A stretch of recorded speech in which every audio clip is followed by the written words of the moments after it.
Hello and welcome to the Iceni vlog When Tomorrow Comes. I'm Leona Hannify, Planning Director in Iceni, and today we're going to discuss levelling up. Joining me to do this is two of our leading economic experts here in Iceni, Nick Ireland and Matt Kinghan. Hi chaps and welcome. Morning. Hello. Okay, so where to start? It has been over a month, kind of 6 weeks, since the government's long-awaited white paper was published. And now the dust has settled, it feels like a good time to consider the document and what levelling up means for the industry. So firstly, there was a lot of speculation in advance of the publication about what levelling up does or doesn't mean. So do we now know what is levelling up? The white paper tells us that levelling up means giving everyone the opportunity to flourish. It means people everywhere living longer and more fulfilling lives and benefiting from sustained rises in living standards and well-being, which all sounds pretty good. There's much discussion of the Medici model and harnessing an array of interventions and boosting a range of sectors. There's 4 focus areas that are centered on boosting productivity, pay, jobs, and living standards. Then it's spreading opportunities and improving public services. The third is restoring a sense of community. And then the fourth is empowering local leaders and communities. So I suppose in terms of, at a high level, Nick, maybe I'll come to you first. There's clearly a huge amount of detail set out across I think is it 330 pages, everything from planning to education to crime. What are your overarching thoughts on it? Yes, it's clearly very broad. The government, I think, through the white paper has, I suppose, helpfully started to put a little bit of flesh on the bone of what it means by levelling up, particularly through the 12 missions that is defined. But the breadth is, we're almost going back to talking about comprehensive regeneration, place-based regeneration for different areas, with perhaps a banner that can be attached to to things more widely and investment more widely from government. And Matt, what did you think when you read it? Have you managed to read all of it or to find the best bits? I've certainly skimmed all of it. I mean, I think in the midsection of the report, there's a huge amount of kind of talks about economic theory. It's kind of undergraduate, master's level, various theories on economic development and sort of regeneration and that, which arguably didn't necessarily need to be in the white paper. Certainly makes it a long read, but sort of the front and the back are probably the important bits, which are kind of what they're trying to do and perhaps to a lesser extent how they're going to try and do it. I mean, fundamentally, the laudable aspirations, I don't think anyone would argue that the idea of levelling up and helping people who have less opportunities is a bad thing. I think we all want that. I think possibly there's to a degree a lack of recognition about how huge that challenge is, and also that it does actually talk in the paper about past attempts to do it and the kind of sort of the wins or the challenges that were experienced with that. But they've set a kind of an 8-year horizon that is ambitious, and probably the tools they need to get to where they want to go probably aren't fully actualized in the paper or elsewhere as yet. And on that, you say in terms of whether there's been attempts to do this before, is this breaking new ground, do you think, Matt, or is it kind of there's been a lot of talk in the media, there's not enough new funding, or is it just rehashing other things? Where do you sit on that? Well, it's definitely not breaking new ground. I think anyone who's sort of worked in the planning and development regeneration for more than 15 years, 20 years, knows that sort of John Prescott and the Office of Deputy Prime Minister, there's been some big money spent in the past. The Neighbourhood Renewal Fund, housing market pathfinders, lots of money spent in previous governments, probably pre-2011, through the 2000s, a lot of focus on this. Probably at smaller areas, but probably a lot more money as well. Some evaluations have been done on some of the pros and cons of that. So, it's a huge agenda to try and tackle. I think it's good that we're not trying to make, although leveling up is the phrase, we're not trying to make everywhere level. It's more about maximising the potential of different places and giving people more of a chance. But even that, the underlying issues about skills, capital, human capital, investment, business growth, a very broad range of difficult issues to tackle. In a period where we've had austerity since 2011, huge reductions in the public budget, and now we're kind of trying to manage and massage our way out of that. So, some really big challenges. A big undertaking, to put it mildly. So I suppose then if we move on to actually where is this going to happen? Where is levelling up going to be implemented? There's obviously kind of priority areas identified in the paper, a range of towns, the 20 towns to be focused on, and in particular these innovation accelerators, as they're called, Nick, in terms of the West Midlands, Greater Manchester and Glasgow. You've got a lot of, I suppose, first-hand experience in terms of working in the regions. Do you think this is the right approach in terms of how they're trying to set out their focus areas? Yeah, it's I guess it's a classic approach for a Conservative government of a series of competitive funding pots, which people can bid for, and they've set out criteria for individual funds. So as you say, the levelling up fund, the LUF, almost identifies sort of three tiers, divides local authorities into three tiers, based on a series of key indicators around transport accessibility, deprivation and so forth, as a means of targeting some of that investment. But really, with competitive bidding, there are many losers really, in each case.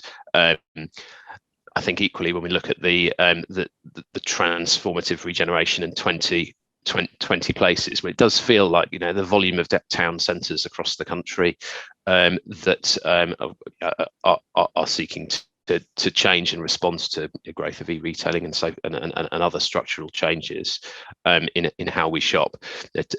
A focus on 20 areas will see funding concentrated in those, but there will be many other areas which lose out. But then is it a case, I suppose, they have to target them somewhere? And I guess what's your concerns in terms, you said there'll be losers in terms of the competitive bidding process. Is there a set of attributes that certain authorities need to have, or commitment to development, or how do you see who basically is going to thrive through that bidding process? Yeah, it's a combination of the sort of resources that you need to put into to making good bids and the expertise that certain authorities will have in terms of being able to bid for funding together. I think really with some element of politics and what lobbying is undertaken behind the scenes is I think a question that potentially arises with this type of model. I think there are other elements of this which are which are important as well. Homes England almost going full circle back towards a sort of a national regeneration agency. I suppose for those that might be as old as me, read English Partnerships, where that was, and it's been through sort of various iterations of names since, but looks as if things are going full circle. And I think that's one of the sort of underlying themes with part of the white paper here. Yeah, I thought that was really interesting in terms of changing the Homes England focus and very much saying, look, this is where we want to invest and put our resources. And particularly in terms of town centres, Matt, you have some thoughts on that in terms of the renewal and what that might look like. Yeah, well, I guess, town centres has been pretty central for a few years on the government's radar with various town investment funds and future high streets funds. It's quite interesting because the high street is a very visual representation of how a community feels about itself and its place, and about how they visualize investment. And a new statue, waterfall, public realm makes people feel better, and it probably will improve town centre footfall, although it's not necessarily going to be the kind of transformative levelling up of individuals and their potential to earn, more income, better health outcomes, etc. That probably is the bigger picture about levelling up. So I think the government, so there's kind of a bit of a balance there. They probably will continue to focus, and the paper makes this clear, on delivering for towns, particular towns, but some of the underlying issues are more challenging to deliver in the long term. Yes, absolutely. Did you have something there, Nick? Yeah, I mean, I think perhaps one of the important elements of this is it's sort of badged as a sort of cross-cutting agenda across government, and a lot of government spending sort of sits outside individual sort of funding programs that that areas may bid for, and one of the sort of components within the white paper is a suggestion that essentially, almost across government, this might be an overarching theme that informs how the transport budget is spent, how the housing budget is spent, how the education budget is spent, and so forth. And if that's effective, the combination of that almost bending mainstream funding could be potentially quite significant. I guess the question for I suppose for individual areas is actually a need to sort of work out what are the priorities, how do we want to see our place evolve, what's our vision in 2030, or indeed what might our vision be in 2050 for the town, for the role of its town, for the role of the town centre, for the economy, what investment do we need in health, in education, and so forth to improve people's lives. Well, that probably brings us along nicely in terms of setting out that vision and the powers to do it towards devolution. And there's quite, I think, in terms of the original intention actually for the Levelling Up white paper was actually it was going to be a devolution white paper, and then it actually over time over the last couple of years seems to have evolved into a broader topic. But there's still a lot. I think there's quite a large sections in the paper that looks at devolution, and it confirms that by 2030 every part of England that wants to have a devolution deal with powers at or approaching the highest level of devolution, and a simplified long-term funding settlement will be available. So, and then I think they set out, is it maybe 9 areas or so where they're inviting negotiations for county deals to progress or to start off, I guess, as somewhat of pilot schemes. Do we think there's a strong appetite for this in terms of leading that vision? And again, I suppose what do we think the impacts of that are going to be in terms of London style mayors and more Andy Burnhams, Andy Streets and that type of thing? Who is either or? I guess broadly speaking, I think the evidence suggests that having greater local control is more likely to lead to better outcomes, subject to a whole other number of factors. So I think devolution is a positive step, and it's kind of the single budget idea. And I think quite a lot of places are keen to take that forward. So I think that's a really positive move. Obviously, the individual negotiations and the powers that places have, and the powers perhaps that they don't have, will restrict or enable how well these things come to pass. Nick, do you have any thoughts on that?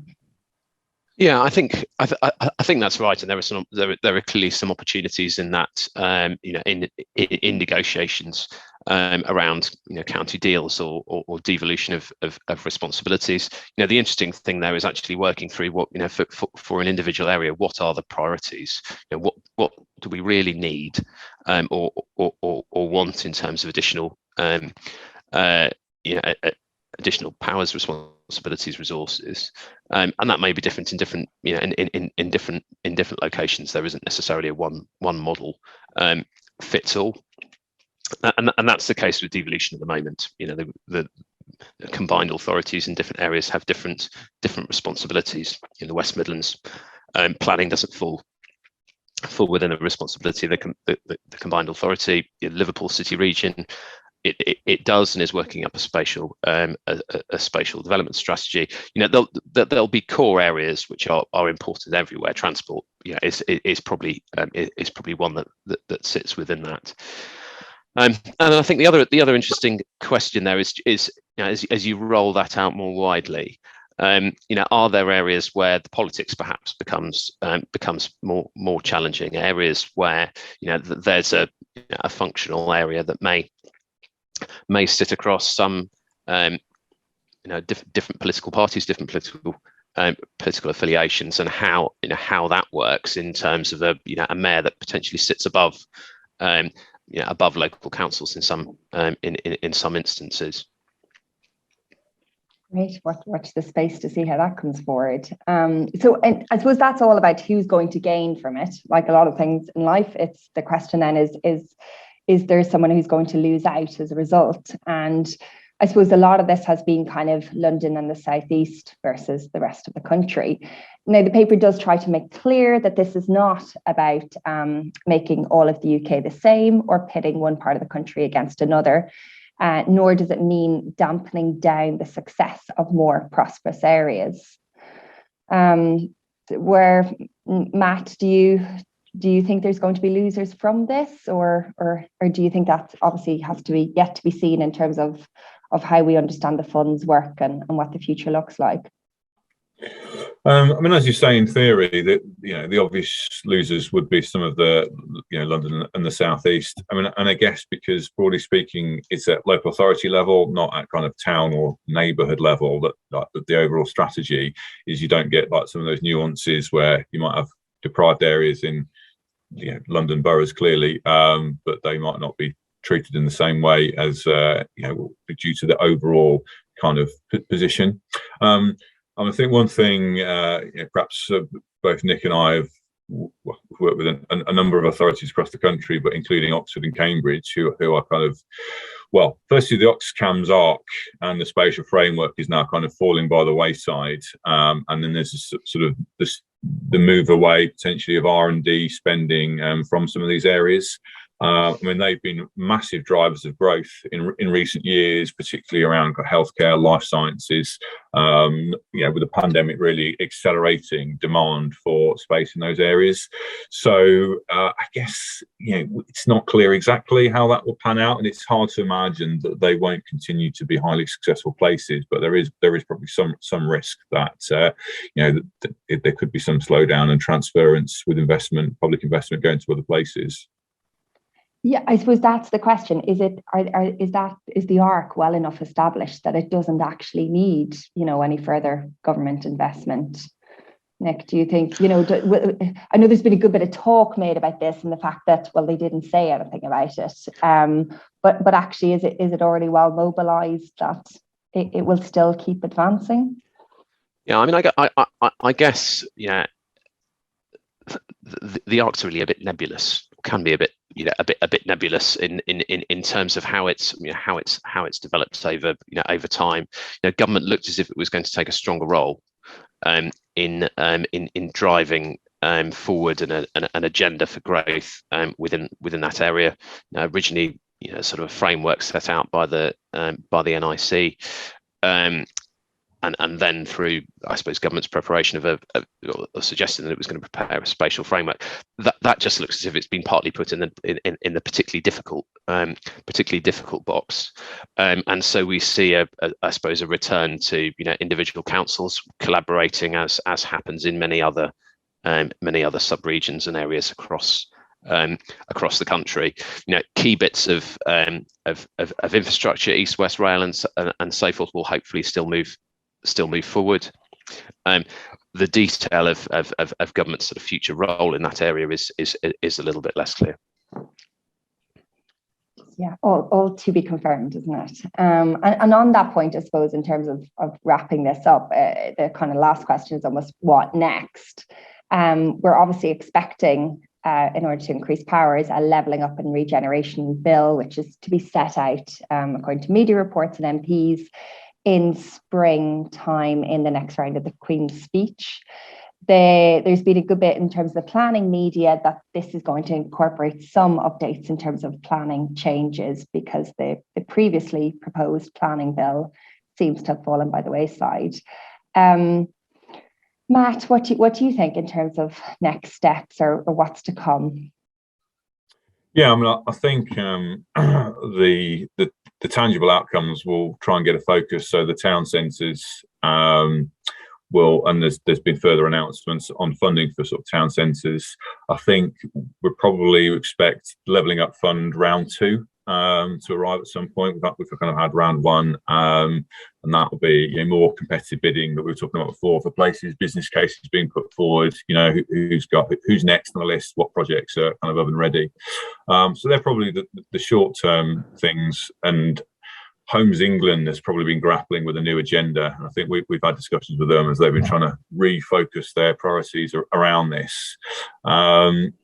What next after that? Then the challenges start to look into, well, future spending reviews and talking about, as Nick was, the bending of other sort of wider government budgets. Good. And Nick, from you, and maybe whether or not, I know we haven't really, it's been more broader in terms of this conversation, but in terms of housing, and there's obviously been discussions in terms of what we can expect from changes to the standard method. And do you think anything is going to come from that this year, or when are we going to know what's happening there? Good question. Lots of uncertainty. I mean, I think in my mind, the census information that starts coming out in a couple of months, in a couple of months' time, raises some questions over an existing approach. I think we can see a route, Meg, where government might want to see that evolve, and that tracks back to the Amersham by-election as much as anything else. So I think that's one to continue to watch. Good. Okay, brilliant. Well, thank you very much for your insights. It's been really interesting, and thank you all for watching. Cheers. Take care. Bye-bye. Thanks. Thank you.